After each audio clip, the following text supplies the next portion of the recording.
অতঃপর ক্রমান্বয়ে তিনি যখন বড় হয়ে প্রাপ্তবয়স্ক হলেন তখন এ ব্যাপারে জানতে পারলেন তিনি মূলত ইসরায়েল বংশীয়। ফিরআউনের বংশ বা মিশরীয়দের সাথে তার কোনো রকম আত্মীয়তার সম্পর্ক নেই। সেই থেকে বংশীয় ইসরায়েলি লোকদের প্রতি তিনি হৃদয়ের টান অনুভব করতে লাগলেন। হজরত মুসা আলাইসাল্লাম শহরের লোকালয় থেকে এক প্রান্তে যাচ্ছিলেন। তখন তিনি এক ইসরায়েলিকে ফেরাউনি বা কিবতী বংশের কাফেরের সাথে লড়াইরত দেখে কিবতীকে ঘুষি মারলেন।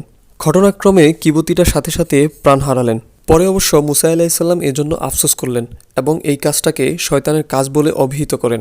সেজন্য তিনি এই ব্যাপারে আল্লাহ তাআলার কাছে ক্ষমা প্রার্থনা করেন। তখন দয়াময় আল্লাহ তাআলা তাকে ক্ষমা করে দেন।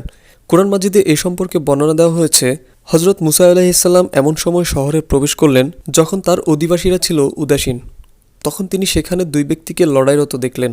এদের একজন ছিল তার গোত্রের এবং অন্যজন ছিল তার শত্রুপক্ষের।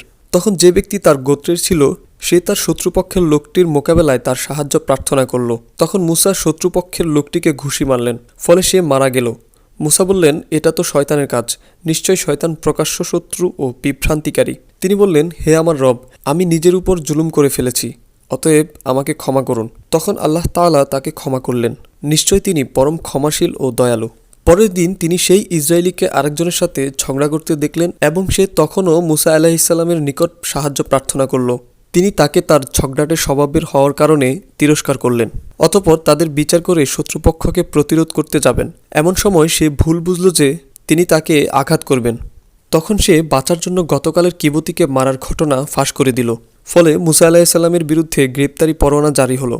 তখন তিনি নিরাপত্তার জন্য মিশর থেকে হিজরত করে মাদিয়ান চলে যান। এ সম্পর্কে পবিত্র কোরআনে ইরশাদ হয়েছে, এক ব্যক্তি শহরের দূরপ্রান্তে ছুটে এসে বলল, হে মুসা, রাজ্যের পরিষদবর্গ আপনার সম্বন্ধে পরামর্শ করেছে, তারা আপনাকে হত্যা করে ফেলবে, সুতরাং আপনি এখান থেকে চলে যান। নিঃসন্দেহে আমি আপনার হিতাকাঙ্ক্ষী। তখন তিনি সেখান থেকে ভীত অবস্থায় চারিদিকে দেখতে দেখতে বের হয়ে পড়লেন।